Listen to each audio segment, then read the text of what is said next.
Meditando sobre uno de los salmos más hermosos de la Biblia, que ha sido el Salmo 37. Ya se lo tienen que saber de memoria, ¿sí o no? Casi, ¿no? Vamos a abrir la Biblia, por favor, por el Salmo 37.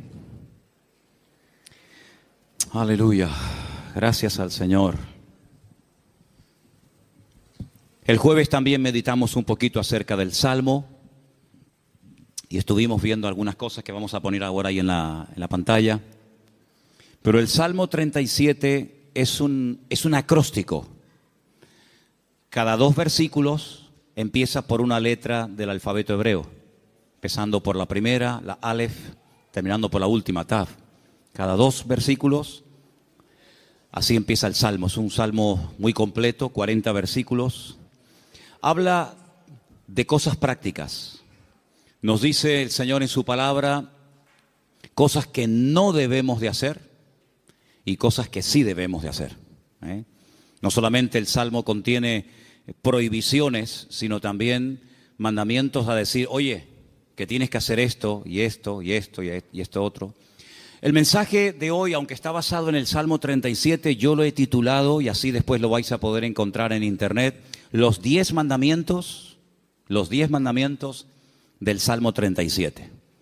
No son los 10 mandamientos de Éxodo 20, son los 10 mandamientos que vamos a ver en esta tarde del Salmo 37. Pero ahí en la pantalla podemos ver algunos temas que el Salmo 37 nos sugiere, que son muchos, por cierto. Tenemos, no, eso es lo de hoy, sería lo del jueves pasado, ¿vale? Eso es lo de hoy. Hay una listita de temas que nos sugiere el Salmo 37. No hemos tocado todos, evidentemente, pero son temas, todos y cada uno de ellos muy interesantes. Nos habla de el bien, de la misericordia. Te los estoy dictando para que los vayas escribiendo, aunque están escritos, pasa que no los he encontrado, pero el que busca haya. La justicia, la salvación, la sabiduría, etcétera, etcétera. Son muchísimos temas que nos habla el Salmo 37 y eso lo vimos el jueves, para los que estuvisteis aquí y para los que no estuvisteis. También vimos que el Salmo 37 nos da diferentes características de los creyentes. Hay momentos en que los llama santos, los llama íntegros, los llama pacíficos, los llama justos. En fin, hay diferentes características de la gente que ha depositado y ha puesto su confianza en el Señor. También nos habla de diferentes características de la gente mala. De hecho, hay un texto que dice que hay gente mala. Hay gente que está bajo maldición. Hablamos un poquito el jueves. ¿Qué es eso de las maldiciones? ¿Existen? ¿Se pueden quebrar? ¿Se transmiten? De todo eso hablamos un poquito el jueves, porque también el Salmo 37 nos habla de los que están bendecidos. Así que habla de los que están bendecidos y de los que están bajo alguna maldición. Y pusimos el ejemplo de los cananeos, que eran los nietos o eran descendientes de uno de los hijos de Noé, y cómo Noé maldijo a Canaán, no a Can, su hijo, sino a Canaán, y de la cual vienen toda la raza, todas las naciones de los cananeos, todas las tribus, pueblos que estaban allí, y cómo eran personas que tenían unas características típicas de los cananeos. Una promiscuidad sexual terrible, idólatras, agresivos, salvajes realmente. Y todo eso nos lo sugiere el Salmo 37. Y el Salmo 37 también nos ayuda a superar ciertas y determinadas actitudes que si no las cortamos de raíz, se pueden terminar convirtiendo en algo normal en nuestra vida. Por ejemplo, la envidia. La envidia hay que cortarla de raíz. Los celos, la desconfianza. Dice la Biblia que no tenemos que tener envidia, no tenemos que perder los nervios. Después todo eso lo vamos a ver viendo los versículos.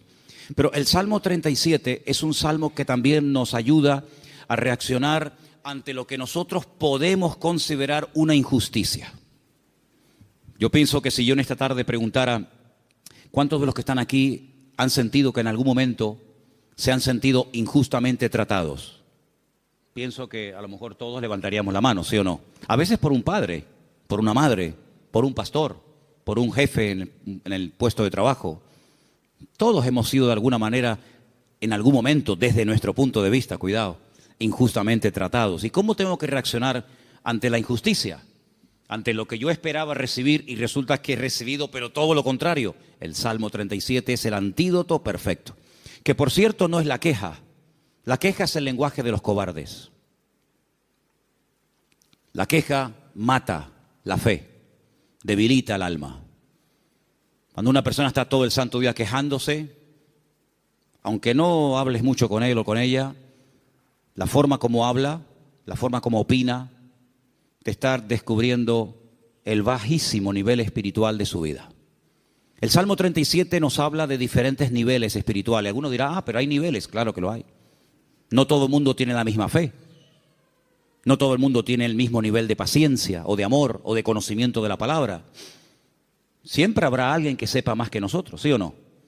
Cuando ustedes van, por ejemplo, a la Biblia, encuentras momentos en los que el Señor se le queda mirando a un hombre y le dice, tú eres un hombre de mucha fe, grande es tu fe. Y hay momentos que se le queda mirando a otro y le dice, hombre de poca fe. Luego, los dos tenían fe, pero este tenía una gran fe y este tenía fe, pero poca.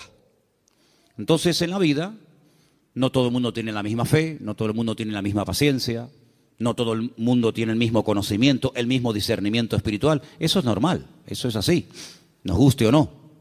Y el Salmo 37 nos da consejos para alcanzar un nivel óptimo en nuestra relación con Dios y no caer en la desilusión, en la desesperanza, en la tristeza, porque dijimos que la tristeza, estoy preparando un mensaje, ya lo daré en su momento.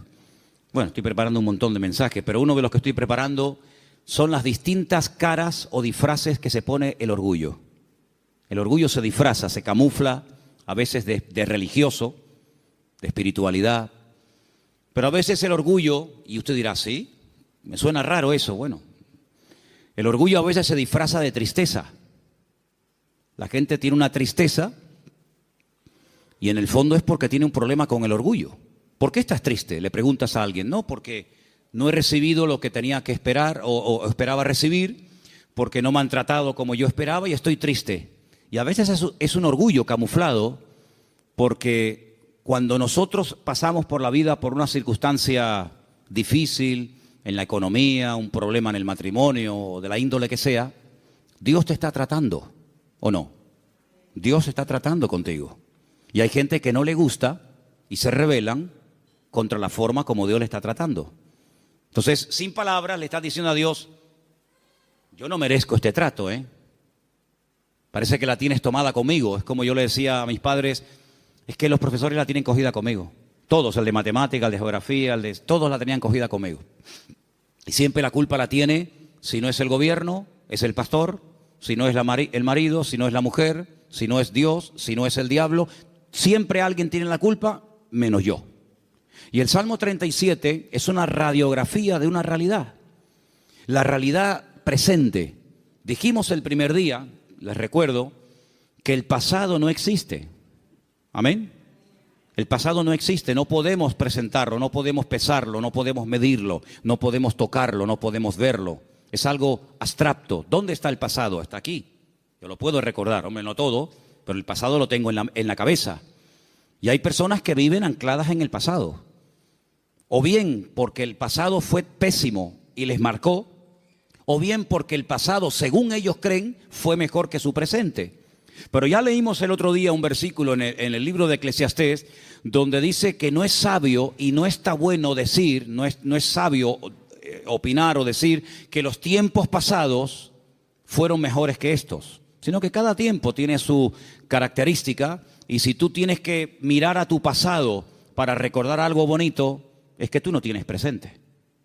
Ahora, nosotros no podemos modificar el pasado. Si yo no puedo modificar el lugar donde nací, ni la fecha, ni la hora, yo no puedo modificar el pasado, pero sí puedo echar a perder mi futuro. Dile que está a tu lado. Tu pasado no lo puedes cambiar, pero puedes echar a perder tu futuro. Ay, amigo. Yo no puedo evitar que ayer o antes de ayer o hace 10 años o hace 20 años me ocurriera aquella cosa que me hizo tanto daño. Ahí está, yo no lo puedo evitar, ya está hecho. Hombre, puedo evitar que el pasado me controle, puedo evitar que el pasado me manipule y condicione mi estilo de vida en el presente, pero cuidado, porque hay ciertas actitudes que como tú las mantengas y las cultives y las desarrolles, lo que estás haciendo es sembrar, pero sembrar mal, y puedes llegar a estropear tu futuro y lógicamente también tu presente. Así que el Salmo 37 es un antídoto contra tantas cosas que yo les animo a que si pudierais incluso hasta aprenderlo de memoria, hicierais un intento por aprenderlo de memoria. A lo mejor si en casa sois 4 o 5, pues decir, bueno, vamos a aprender cada uno. Papá, aprende tú 5 versículos. Mamá, tú otros 5, yo otros 6. Hasta el perro puede, si tuvieras loro, hasta el loro podría aprender algún texto. Apréndanse el Salmo 37, es excelente. Vamos a ver hoy los 10 mandamientos del Salmo 37. Y ya te he dado tiempo de sobra, Saray, para que los encuentres. Los tenemos ahí en la pizarra, ¿verdad? Amén, qué bueno, estupendo. Vamos a leerlos todos, los 10 mandamientos del Salmo 37. Después vamos a leerlos en los versículos correspondientes. Primero, fuerte, confía en Dios. Después, con los ojos cerrados, sin mirar a la pizarra, tenemos que repetir los 10, así que vete aprendiéndotelos. Número 1 era, confía en Dios. Segundo, hacer el bien. Confía en Dios y hacer el bien. Vamos bien. Tercero, deleítate o deleitarse en Dios. Confía en Dios, haz el bien, deleitarse en Dios. Bien, hasta ahí llego. Venga, otro más. 4, encomendarse a Dios. Bien. Confía en Dios, hacer el bien, deleitarme en Dios, encomendar a Dios mi vida. Venga, el 5, guardar silencio. Pero no dice, hermano, que hablemos. Guardar silencio ante Dios. Guardar silencio. 6, esperar en Él. 7, dejar la ira. 8, dejar el enojo, desecharlo. 9, apartarme del mal. Y 10, guardar su camino. ¿Qué tal? ¿Los habéis aprendido? Vamos a repasarlos. Confía en Dios, hacer el bien, deleitarse en Dios, encomendarse a Dios, guardar silencio, esperar en Él, dejar la ira, desechar el enojo, apartarme del mal y guardar su camino. Quítalo. Los 10 mandamientos del Salmo 37. Número 1. Bien, confía en Dios. Número 9. No. Segundo. Ese es, hacer el bien. Número 3. Número 4. 5. Guardar silencio, sin mirar. 6. Esperar en Él. 7. 8, 9, apartarse del mal. Y 10, guardar su camino. Versículo 3 del Salmo 37 dice, confía en Dios. Primer mandamiento, confía en Dios. Fiarme de Dios. Depositar toda mi vida en sus manos, sabiendo que no hay vida más segura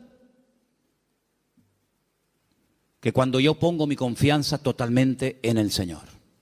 No digo que pongas parte de tu vida o parte de tu negocio o parte de tu tiempo en las manos del Señor y otra parte, no. 100% tu confianza en Dios. Porque algunos dicen, no, yo confío en Dios. Pero cuando se les abre la cartera y se les cae al suelo tienen la bono loto, los ciegos. Hay uno que también es de los discapacitados. Ese, lo conoces, ¿no? Ese. ¿Qué más hay? Rasca. No, yo confío en Dios. Ya te veo. Ay, amigo. Pero por la mañana se levantan y leen el horóscopo. Pero claro, depende si compras el día o compras el diario de avisos o compras, depende de qué periódico compres, te dirá una cosa o te dirá otra. ¿Confiamos en Dios 100% o no? ¿Se puede uno fiar de ese Dios? ¿Ha dado pruebas históricas a lo largo del tiempo que se puede uno fiar de Él? ¿Que no te va a fallar? Dice la Biblia, hay centenares de versículos, pero uno de ellos dice, aunque tu padre y tu madre te abandonen, yo nunca te abandonaré.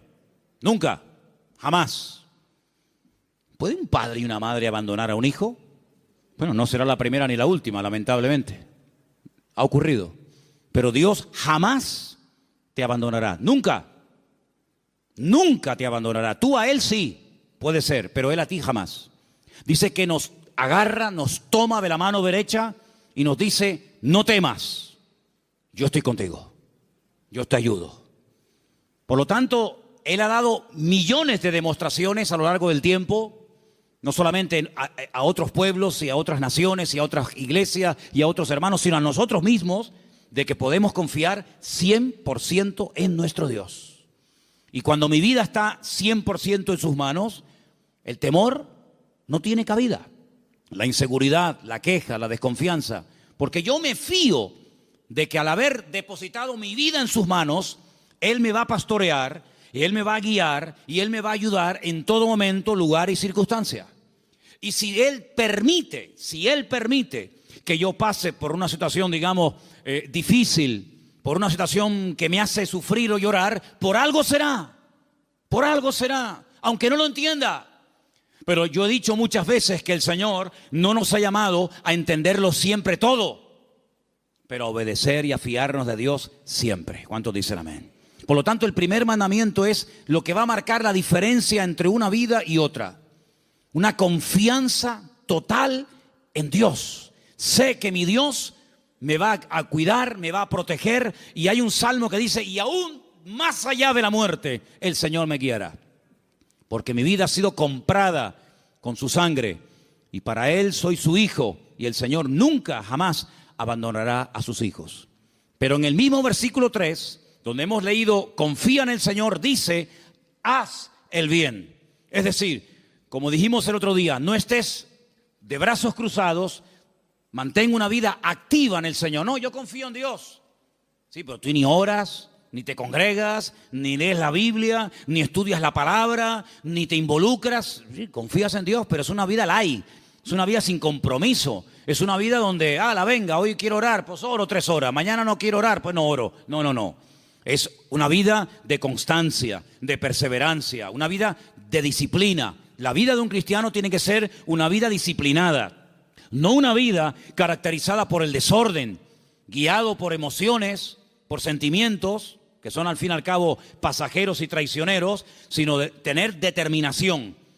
Yo quiero agradar al Señor y yo me voy a esforzar en hacer lo que la Biblia me pide y me dice el Señor que debo hacer. Porque no solamente, lo dije el otro día, espero que lo recordéis, que la vida cristiana, la vida de un cristiano, digamos, normal, no solamente consiste en dejar, me faltaría más, dejar de hacer ciertas cosas, sino hacer otras. Y la vida de muchos creyentes es que no hacen nada malo, aparentemente, pero tampoco hacen nada bueno.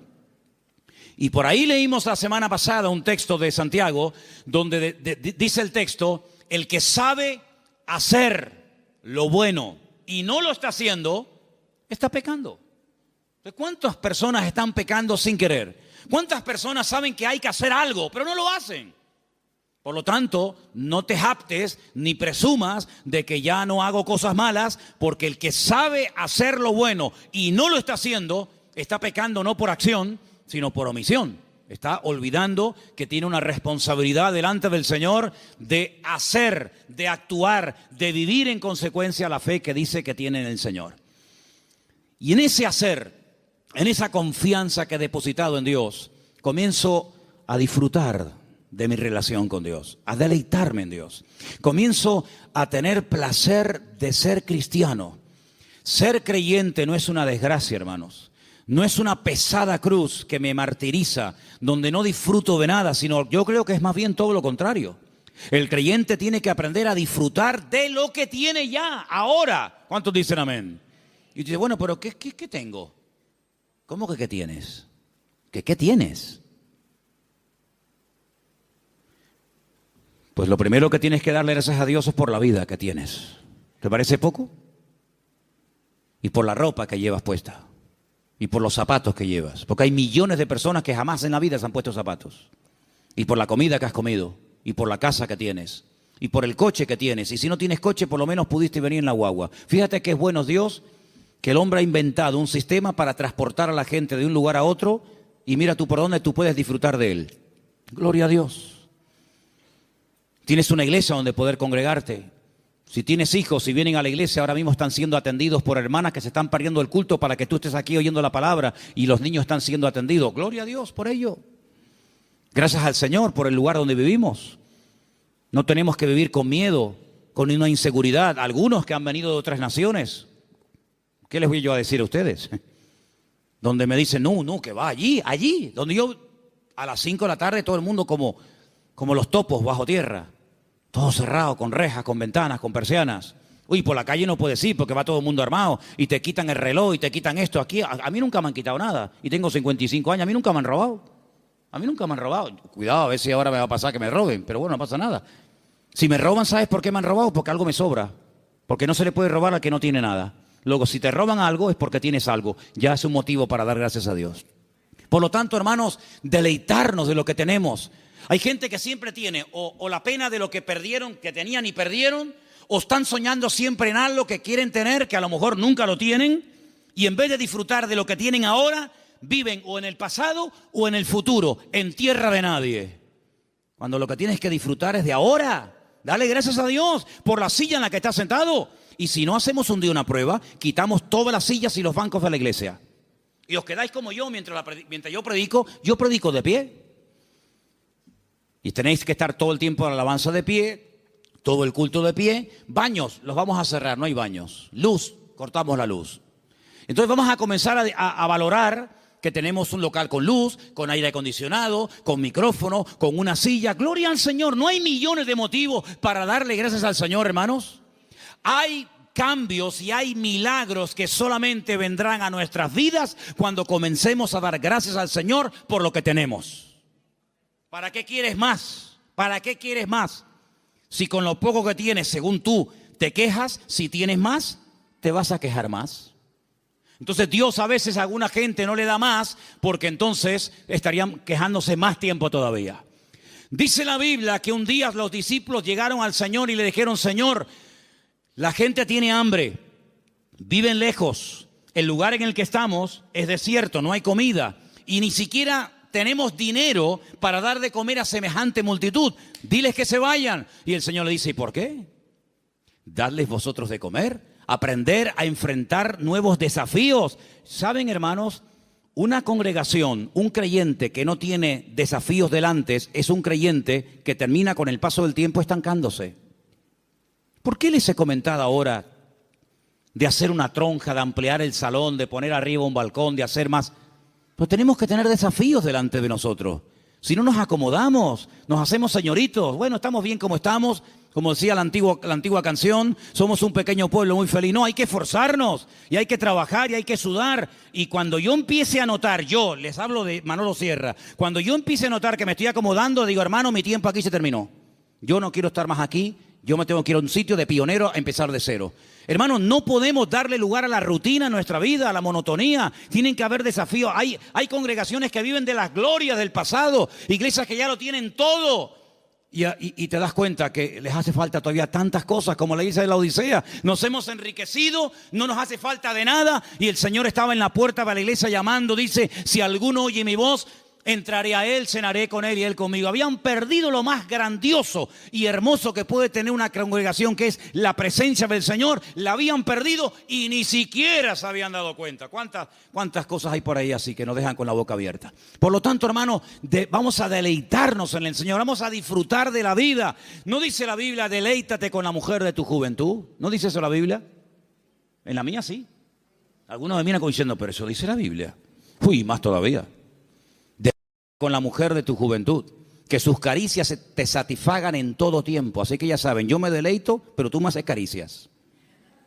Eso dice la Biblia, deleítate con sus caricias. Gloria a Dios. Dale gracias a Dios por tus hijos. ¿Cuándo fue la última vez que dijiste, te doy gracias por mi hijo? Pero es que ella tiene 80 años, no importa. Otros lo perdieron cuando tenía 20. Y el Señor te lo ha dado a ti 40 años. Ay, amigo.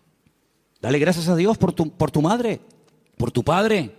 Dale gracias a Dios por el pastor que tienes, porque de momento es el único que tiene. Es lo que hay. Dale gracias a Dios por todo lo que tienes cada día. Y cada vez que comas, di, Señor, hoy han muerto 17,000 personas de hambre en el mundo y yo no seré una de ellas. Yo ahora tengo algo para llevarme a la boca. Gloria a Dios. Comenzar a regocijarnos en el Señor. Hermanos, que la gente diga, pero ¿qué tiene esa gente que no se quejan? ¿Qué tenemos? El Dios más grande y más maravilloso que jamás se pueden encontrar por la vida. ¿Cuántos dicen amén? Eso es lo que tenemos. ¡Aleluya! Gloria a Dios. Amén. Pero el quinto mandamiento, el primero era confía en Dios, el segundo era hacer el bien, el tercero era deleitarme en Dios, el cuarto era encomendar a Dios, poner todo, mi vida, mis negocios, mi futuro, mis planes, todo en las manos del Señor. Pero el quinto es muy bueno. ¿Cuál era? Guarda silencio. Ay, amigo. Ay, amigo. Yo ya les conté una vez, yo sé que ya se lo conté. Algunos dirán, eso ya lo contaste, sí, pero te lo voy a contar otra vez. En la antigua Grecia se le daba mucha importancia a la oratoria, a hablar en público. De hecho, había escuelas muy famosas que hasta el día de hoy, en marketing y en muchas escuelas, se emplean las técnicas de aquella época, donde los griegos le daban mucha importancia al hablar en público, a perder el miedo escénico, etc.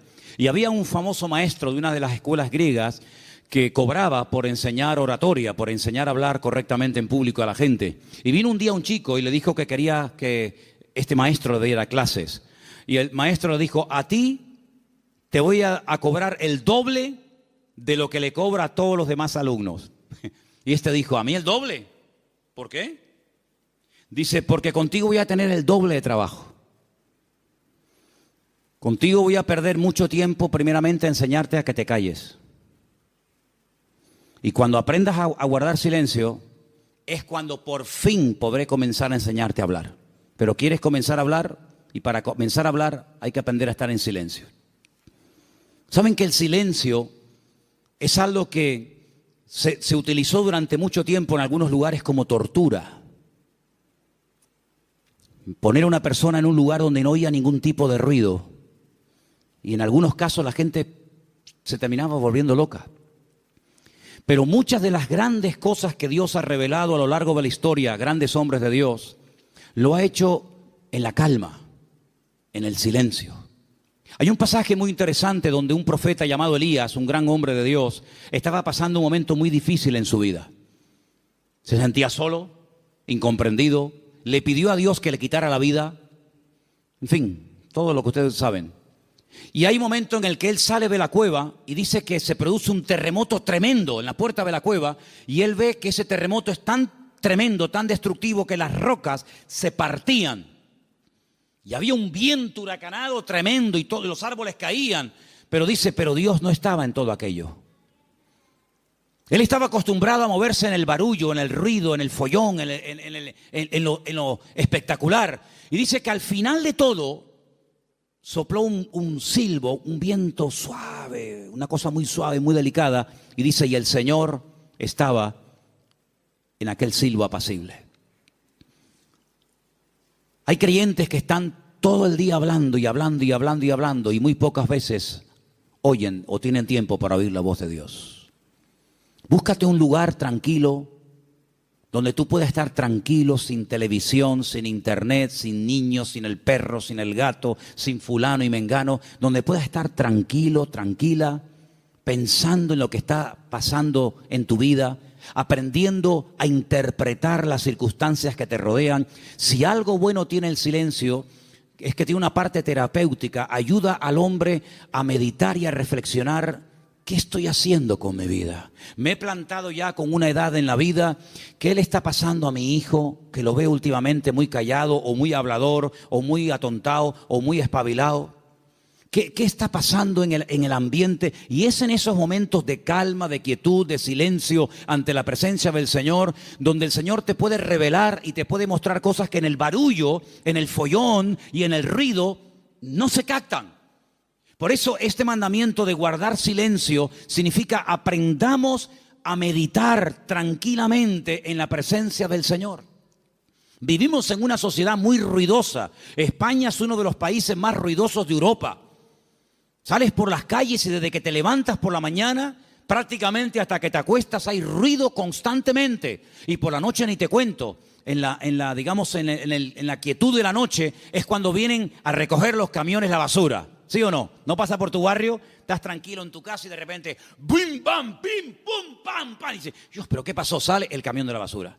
Al rato viene el camión que está regando. Al otro rato viene el camión que se lleva el vidrio. Y es un follón tremendo, ¿sí o no? Bueno, hermanos, aprendamos a estar tranquilos en la presencia del Señor. Aprendamos a decir, Señor, ¿hay algo que me quieres decir? ¿Hay algo que me quieres compartir? Ese guardar silencio significa aprender a reflexionar en Dios. Oye, mira, ahora no me molesten. Yo tengo una cita con mi Dios. Quiero estar tranquilo, no quiero que nadie me moleste. No, que si me llaman, que esperen. Que me llamen más tarde, que no se va a hundir el mundo. Y quiero estar a solas con el Señor, con su palabra. Como decía un pastor amigo mío, un minuto, Manolo, un minuto bien pasado en calma, en quietud, en la presencia del Señor, puede cambiar una vida. Pero ¿sabes cuál es la cruda realidad? Y no es cuestión de que ustedes se sientan mal ni acusándolos, ni mucho menos. Hay creyentes que a veces no tienen ni 5 minutos en el día.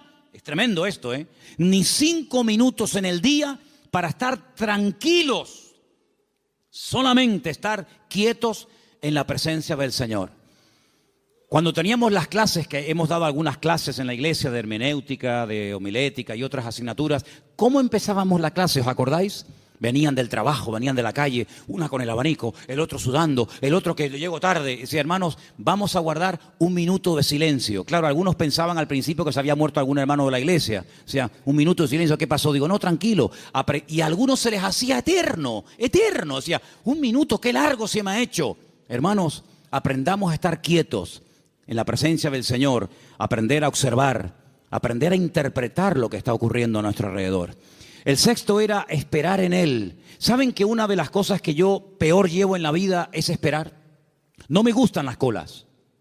El otro día me enseñaba un hermano de la iglesia, por no estar dando nombres, me enseñaba una fotografía que habían sacado desde una ventana donde se veía un grupo bastante numeroso de gente haciendo cola, esperando. Me decía, esta es una de las colas que la gente tiene que hacer para ver si puede comprar algo de azúcar. Y yo decía, bueno, pues yo me acostumbraría, mira que para mí sería tremendo esto, ¿no? Pero yo digo, bueno, yo me acostumbraría a vivir sin comer azúcar, porque yo para estar 2 horas, 4 horas para un paquete de azúcar, y me dice otra persona, sí, pero es que también tienes que hacer cola para comprar la leche. Digo, bueno, pues, no sé, me acostumbraría a no beber leche. Pero es que también al final tienes que hacer cola para todo. Pero qué rabia da a veces cuando tienes prisa y el que va delante tuyo es el más lento de Europa. Le acaban de dar el carnet de conducir. Pone el intermitente de la izquierda y después va a la derecha. O pone los 4 que son de emergencia, porque como te ve muy pegado, te está diciendo, no te pegues mucho que me das miedo, y te ponen los 4 intermitentes. Y tú dices, pero muévete, que tengo prisa. Me acuerdo una vez en Benito Pérez Armas, el semáforo estaba en verde, hermano, de verdad les prometo que el semáforo estaba en verde. Era bajando la antigua cárcel a mano izquierda, que ya entras para el Parque La Granja, ¿sabéis dónde les digo, no? Y el semáforo estaba en verde, y había un coche parado. Y yo le decía, Al principio fue una pita suave. Pip. No sé. Después, más prolongada. Al final, saqué la cabeza por la ventana. Digo, pero muévete de una vez, hombre, que está verde. Atontado, que estás atontado. Y sacó la cabeza una señora y me dice, hola, pastor, ¿cómo está, hermano? Y le dije, hola, hermana, hola, dele, hermanita, dele, vamos. Ah, qué vergüenza, ¿no? Si hubiera sido oveja en vez de pastor, me hubiera cambiado de iglesia, para que no me diera. Bueno, son cosas que pasan, ¿no? Soy humano como cualquiera de ustedes. Así que, hermanos, aprender a esperar en la vida se hace a veces complicado, ¿verdad? Pero es importante y fundamental aprender a esperar en Dios, no tener prisas. Porque, ¿saben? He descubierto que Dios no tiene prisas. ¿Cuántos dicen amén? ¿Saben que hay un pasaje donde una persona, no quiero decir la palabra se enfada, pero casi se enfadó con el Señor? Porque nunca le había pedido nada, nunca. Sabían que el Señor siempre estaba muy ocupado. Sabían que el Señor siempre estaba viajando, hablando por aquí, predicando. Y nunca le habían pedido nada. Solamente un día le pidieron un favor. Y el favor era muy concreto, muy directo. Señor, el que amas está enfermo. Como diciendo, Señor, ven pronto. Y dice la Biblia, saben lo que estoy hablando, ¿verdad? De Lázaro. Era amigo de Jesús. Vivía en Betania, donde estaba con sus dos hermanas, Marta y María. Dice la Biblia que cuando le llega la noticia al Señor, no dice, como seguramente esperaban la familia, venga, vamos que hay que ir a orar por Lázaro. O podía incluso haber hecho lo que hizo con el siervo del centurión, ¿os acordáis? Cuando le dijo el centurión, Señor, no hace falta que vengas a mi casa, di la palabra y mi criado sanará. Podía haber dicho, Padre, desde aquí pido que sanes ahora a mi amigo Lázaro. Y Lázaro hubiera sido sanado. Pero ni siquiera hizo eso. Sino dice que llegó 4 días después del aviso. Y claro, cuando llegó, evidentemente, la enfermedad era grave, porque dice la Biblia que Lázaro ya estaba muerto y enterrado. Si ellas sabían que no iban a molestar al Señor por una tontería. Cuando llegó, sale una hermana, se lo encuentra en el camino y le dice estas palabras que ustedes saben perfectamente. Señor, si tú hubieras estado aquí cuando te mandamos a llamar, nuestro hermano no habría muerto. ¿Cómo interpreta usted esas palabras, hermano? Usted que sabe griego, arameo y hebreo. ¿Cómo lo interpreta usted? Me ha fallado. Mi hermano se murió por tu culpa. ¿Está mal interpretado? Es versión Manolo Sierra. Si tú hubieras estado aquí, esto no hubiera ocurrido. Sale la otra hermana. Porque una parece que era como más carnal, ¿no? La otra era un poquito más espiritual. Pero fíjate que las dos se contagiaron y le dijeron exactamente las mismas palabras al maestro. Si tú hubieras estado aquí, mi hermano no hubiera muerto. Estaban dolidas, ¿sí o no? Estaban dolidas, estaban molestas con el maestro. Esto no tenía que haber pasado. Salmo 37. No te impacientes, no pierdas los nervios. Después vamos a ver eso. Y el Señor le dice, Marta, María, que yo soy la resurrección y la vida. El que cree en mí, aunque esté muerto, vivirá. Claro, ellas eran judías, ellas no eran paganas, ellas conocían la Escritura, ellas sabían perfectamente por las Escrituras del Antiguo Testamento que se habla de la resurrección. Y entonces cuando el Señor dice que yo soy la resurrección y la vida, y le dice el Señor, tu hermano resucitará, ellas dicen, yo sé que mi hermano resucitará, pero no ahora, sino en el día postrero, algún día. Y el Señor le dice, vamos al cementerio. Y todos conocen la historia. Ahora yo les hago una pregunta y sean sinceros. ¿Ustedes creen que realmente el Señor llegó tarde?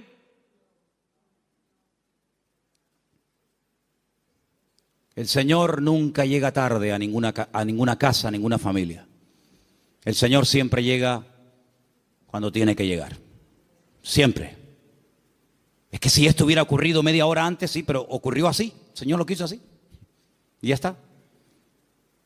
El Señor llegó cuando, humanamente hablando, según ustedes, ya no hay nada que hacer. Y hay situaciones, escucha bien esto, hermano, porque cuanto antes lo aprendan, algunos, unos más que otros, mejor. Hay situaciones que Dios permite, escucha bien, que Dios permite que lleguen hasta el final. Cuando ya humanamente hablando no hay ninguna posibilidad de cambio. Y el Señor lo permite. Hay otras que no. Hay otras que dicen, no, vamos a hacer esto ahora. Pero hay otras que dicen, tranquilo. Lo va a hacer, pero no ahora. No cuando tú quieras, sino cuando yo quiera y como yo quiera.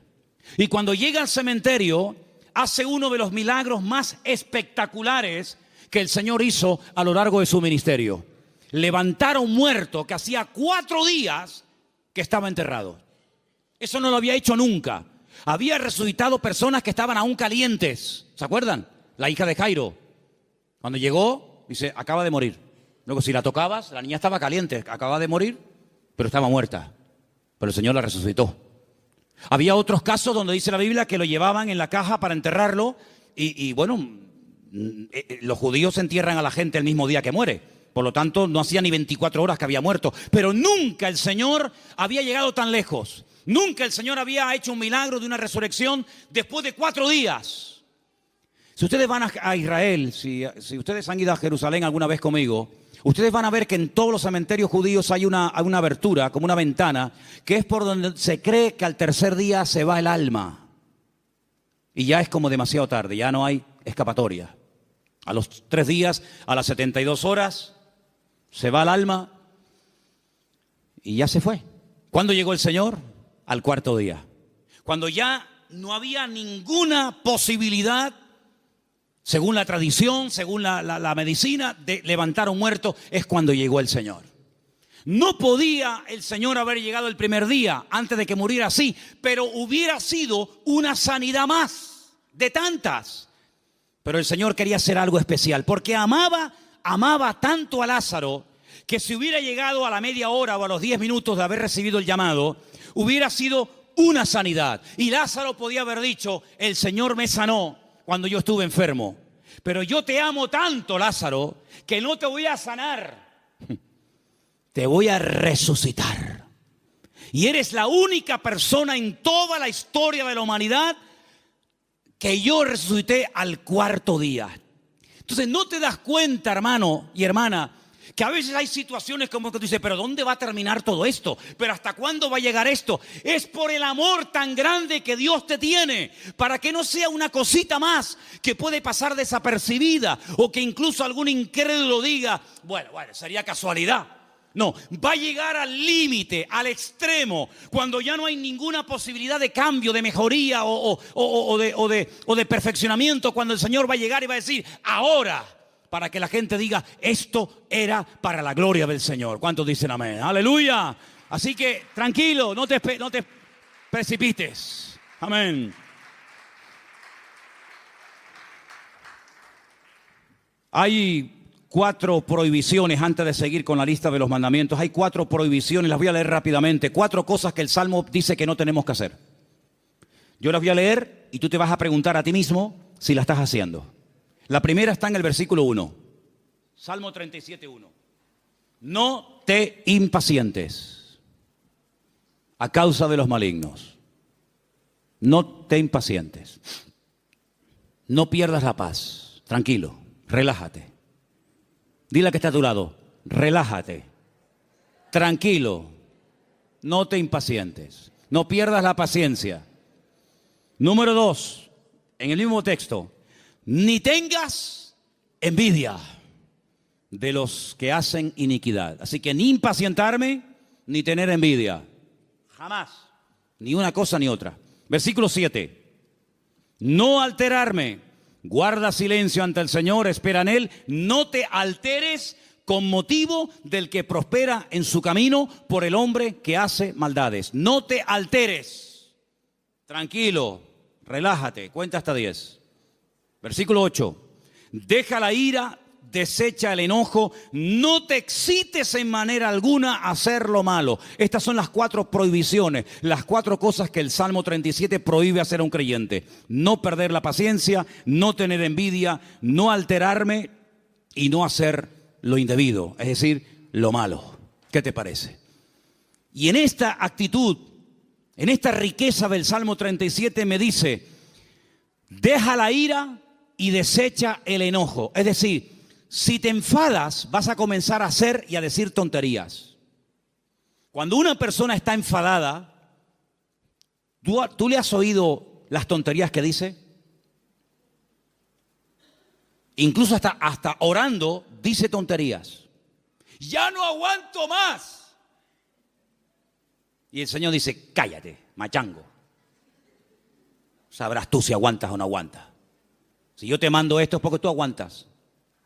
Pero ya Él lo dijo. Nadie me ama. Las tonterías que uno dice cuando está enfadado, es como cuando uno está desanimado. Las peores tonterías, las peores barbaridades, los peores insultos, las peores humillaciones se dicen cuando uno está enfadado o desanimado. Y por eso la Biblia dice, no permitas que tu carácter te controle, porque cuando nuestro carácter nos controla, siempre la embarramos. ¿No dicen así los argentinos? O los uruguayos, la embarramos. Metemos la pata. Entonces, pues oye, Señor, ayúdame a tener control, dominio propio, dice la palabra. Dominio propio. Teníamos hace años en una montaña que hay en Llano del Moro, en una torre muy alta, teníamos unas antenas que colocamos allí cuando pusimos la primera emisora de radio cristiana de las Islas Canarias. Y había un hombre que todas las mañanas subía a ese monte y pegaba un grito, pero un grito que se oía en todo el valle, se montaba en el coche y yo creo que se iba a trabajar. Y yo digo, oye, uno dirá que está loco, pero yo creo que este hombre es sabio, porque el hombre se iba al monte, pegaba un alarido estilo Tarzán, yo creo que tenía algo de espíritu de Tarzán. Gritaba, se montaba en el coche y se iba. Oye, a lo mejor tenemos que irnos a la montaña de los Campitos, procura que no haya nadie, porque claro, si subes por la noche y pegas un alarido estilo hombre lobo allí, van a decir que hay un loco aquí, un endemoniado. Pero hermano, ¿sabes qué? Tenemos que aprender a desahogarnos con Dios. ¿Cómo se desahogaba Cristo? Con el Padre. ¿Dónde fue? Al huerto de Getsemaní. Y en el huerto de Getsemaní dice que agonizaba, lloraba, clamaba, allí peleaba. Y cuando salía y se levantaba y le decían, venimos a aprender a Jesús, dice, yo soy. ¡Pum! Y caían todos al suelo. En otras palabras, era un hombre que no descargaba en los demás su enojo, su enfado, lo que fuera, sino que aprendía a desahogar su alma delante del Padre. Y eso es algo que tenemos que aprender todos, hermano. Porque hay gente que está contenida. Y hermano, el tranquilito, el que no se enfada nunca, cuando se enfada, échate a correr, Échate a correr. Dice, no, este es bobo. Este no se enfada nunca. Cuando se enfada, apaga la luz y vámonos, porque es el increíble Hulk. Que por cierto, me encontré en la puerta de la iglesia allí 2 puños del increíble Hulk. No sé si a alguien se le cayeron. ¿Los puedes enseñar? No sé quién trajo eso, pero bueno, ahí están. Yo dije el otro día, y según el Salmo 37 y otros, hay 2 vías de escape, 2 válvulas de escape que Dios ha puesto en el ser humano que tiene que usarlas. Una es el llanto y otra es la risa. Claro, como te enseñaron que los hombres no lloran, pues está trancado. Y como tampoco no es la alegría de la huerta, dicho sea de paso, pues tampoco se ríe. Entonces ni llora ni ríe. Y un día va a explotar. Un día va a explotar más de uno. Pero aprende a reírte en el Señor. Aprende a llorar en la presencia del Señor. No dice la Biblia, bienaventurados los que no se ríen. Bienaventurados los que no lloran. ¿Lo habéis leído alguna vez? Yo tampoco. Bienaventurados los que lloran, dice la Biblia. Pues llora, mija, llora. Llora delante del Señor. Llora, hermano y hermana, delante del Señor. Señor, lloro de esto, lloro por aquello, lloro por tal, lloro por cual. Y te aseguro que tu alma se va a descargar, se va a desahogar. Y cuando salga, vas a salir con las fuerzas renovadas, vas a salir levantado por el Señor, vas a salir bendecido. Pero no vivas una vida hermética, trancada, porque ni Cristo vivió así. Él dice la Biblia que se quebrantó y lloró y sudó grandes gotas de sangre. Y se desahogó delante del Padre. Ahora, ¿qué hace la gente? Se desahoga con una botella de vino en la mano. Se desahoga metiéndose un pico de heroína. Se desahoga haciendo no sé qué y no sé cuánto, echándole la bronca a la mujer, al hijo, pegándole una paliza al otro. No, esas no son las formas. Esos son los métodos mundanos. La forma de Dios es que aprendas a ir a la presencia del Señor y abrir tu corazón y decirle: Señor, no aguanto más. Y en la Biblia encontramos grandísimos hombres de Dios que lloraron a gritos, dice la Biblia. Sí, a gritos lloraron. ¿Quién? José. Lo dije el otro día cuando compartía de este mismo salmo. Dice que ya no aguantaba más. Léalo, textualmente lo estoy citando. Ya no podía contenerse más. Ya llegó al límite. Oye, me venden mis hermanos. Les pido por favor que se apiaden de mí, que me saquen de este pozo que tenía que haber escorpiones y serpientes. No me hacen ni caso. Me quitan las prendas, me llevan desnudo a Egipto. ¿Yo qué pinto en Egipto? Un país de idolatría, un país de una promiscuidad terrible, de idolatría por todos lados. De repente llega allí, no sabe hablar el idioma, desnudo, lo compran como esclavo. De ser el niño bonito y amado del padre, pasa a ser un esclavo, un sirviente, sin derechos, tratado al trancazo, por querer vivir una vida recta y honesta y santa delante del Señor. Lo acusan de algo que él nunca había hecho. ¡Pum! A la cárcel, sin comérselo ni bebérselo, ahora en la cárcel. Allí con delincuentes, con asesinos, con violadores, con lo peor. Y ahora, ¿y cuándo voy a salir yo de aquí? Yo qué sé, no tengo abogado, yo ni siquiera sé expresarme en el idioma de este país. Cuando sale de allí, Dios lo levanta, lo bendice, lo prospera. Y cuando ve venir a sus hermanos, no permitió que la ira, que el enojo, que la rabia dijera: ahora que tengo poder. Porque cuántas veces yo he dicho desde este mismo púlpito: si quieres conocer a un hombre de verdad, si quieres conocer a un pastor de verdad, si quieres conocer a una persona de verdad, dale poder y dale dinero. Claro, el coleta, el otro que, en fin, y el otro, es muy fácil criticar lo que hacen los demás, que yo no defiendo a nadie, ahí me da igual, para mí son todos iguales. Pero hermano, cuando alguien suba ahí arriba, da igual si es un cargo poderoso en la política, en el deporte o donde sea, dale dinero, que mueva millones. Dale poder. Y espera a ver si no se corrompe. Porque es muy difícil llegar a esos niveles, moviendo centenares y miles de millones. Que tenga la cabeza bien amueblada. Ay, amigo. José ahora tiene poder, es el hombre más poderoso de la tierra después de Faraón. No se mueve ni una hoja sin su permiso. Faraón dice: no, a mí no vengan, vayan a él. Él es el que organiza el país, él es el ministro de Hacienda, él es el ministro de Economía, él es el que administra. A mí no me den la paliza, vayan a él. Delegó todo en José. Ahora tiene poder, ahora tiene autoridad, ahora tiene dinero, ahora tiene sirviente. Ahora hasta Potifar, aquel que lo compró, ahora tiene que venir y postrarse delante de él. La mujer de Potifar: ven para acá. Ahora él podía haber dicho: ahora os vais a enterar lo que vale un peine, amigo. Ahora vienen los hermanos. Y él podía haber dicho: lo van a pasar canutas, como me le hicisteis pagar a mí. Dice que llegó un momento, viendo a sus hermanos, que ya no podía aguantar más. Y empezó a llorar a gritos. Cuando los hermanos ven a aquel llorando, le dice: yo soy vuestro hermano José, ¿sabes? No tengáis miedo. No me mandasteis vosotros a Egipto. Fue Dios el que me mandó aquí. Pasa que a mí me tocó el primero, pero al final todos van a tener que venir aquí. Así que vayan a casa de mi padre, díganle que vengan, cuéntenle la verdad, que le han tenido engañado al viejo 20 años, diciéndole que me había matado una bestia. Tráiganlo y vamos a comenzar a disfrutar de la vida. Guardó su corazón, no permitió que la ira, la rabia, ¿verdad?, el poder le transformara, sino que él supo canalizar todo aquello para bendecir a otras personas. ¿Te das cuenta? Entonces, queridos hermanos, dice la Biblia: sobre toda cosa guardada, guarda tu corazón.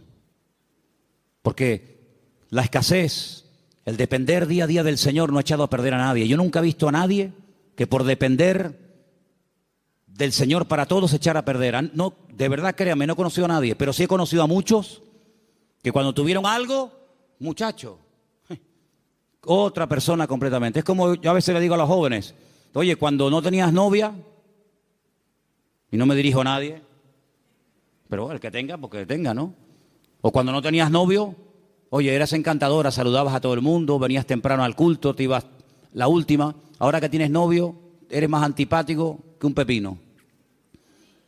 No, amén, no digan amén. No. ¿Quién dijo amén? No digan amén, que se van a hacer...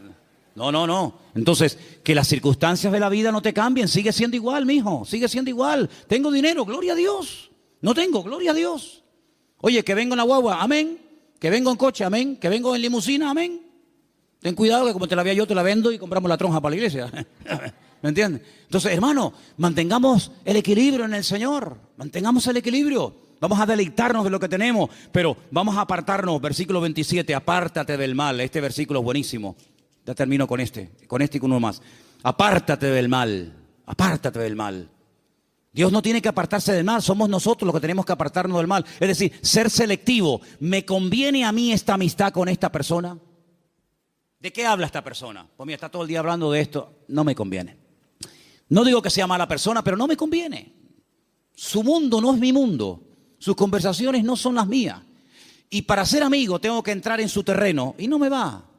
No me interesa. Apártate del mal. Aprender a retirarse a tiempo. Mira, no me conviene esta amistad, no me conviene este lugar, no me conviene estar todo el día con esto. Eso es lo que dice la Biblia. No son prohibiciones porque lo digo yo y punto. No, sino es por tu bien. Apártate del mal. Porque el mal difícilmente se aparta de uno. Escúchame bien. Generalmente el que tiene que apartarse del pecado es uno. El pecado generalmente no se aparta de ti. Tú sales a la calle y hay más droga que antes. Y más alcohol que antes. Y más mentira. Y más de todo que antes. Luego el mal difícilmente se aparta de una persona. Te tendrás que ir a vivir al Valle de Ucanca allí solo. Y ni siquiera allí. Porque decía Pablo, miserable de mí, ¿quién me librará de este cuerpo de muerte? Por lo tanto, apártate del mal, sé selectivo. Dice, mira, no me conviene este camino. Dice que el simple ve el peligro y pasa justamente por el peligro. El prudente dice, no me conviene ir por ahí, voy a dar la vuelta. Es más largo, pero no importa. Prefiero dar la vuelta que pasar por ahí que me corten la cabeza. Apártate del mal, haz el bien. Y dice finalmente, verso 34, el 34 y termino, espera en Dios y guarda su camino, mantente en el camino del Señor, pon cuidado en las cosas del Señor, mantente en Dios. Un día bueno lo tiene cualquiera, pero es mantenerse un día, mantenerse dos, estar dispuesto a ser tratado. Hay gente que no quiere ser tratada, hay gente que pierdes la amistad en el momento que dice, mira, eso que estás haciendo no está bien, eso que estás haciendo es una payasada, eso que estás haciendo no te conviene. Automáticamente ya le cambió la cara, automáticamente se fueron las amistades. Apartarse del mal, ser sabio, tener ese discernimiento, ese temor a Dios. Esto que estoy haciendo, esto que quiero hacer no me conviene. Guardar el camino del Señor. ¿Qué es lo que le agrada a Dios? ¿Dios haría esto en mi lugar? Eso es lo que tenemos que hacer. Y déjame que te diga algo, porque tengo una frase aquí que apunté estos días. Es mucho más fácil deshacerse del pecado que de las consecuencias del pecado. El pecado no es tan fácil, no es tan difícil dejarlo. Pides perdón a Dios, Dios te perdona y se acabó. Pero amigo, a veces hay consecuencias de un pecado que hiciste que pueden durar años. Y hay gente que en sus cuerpos llevan secuelas.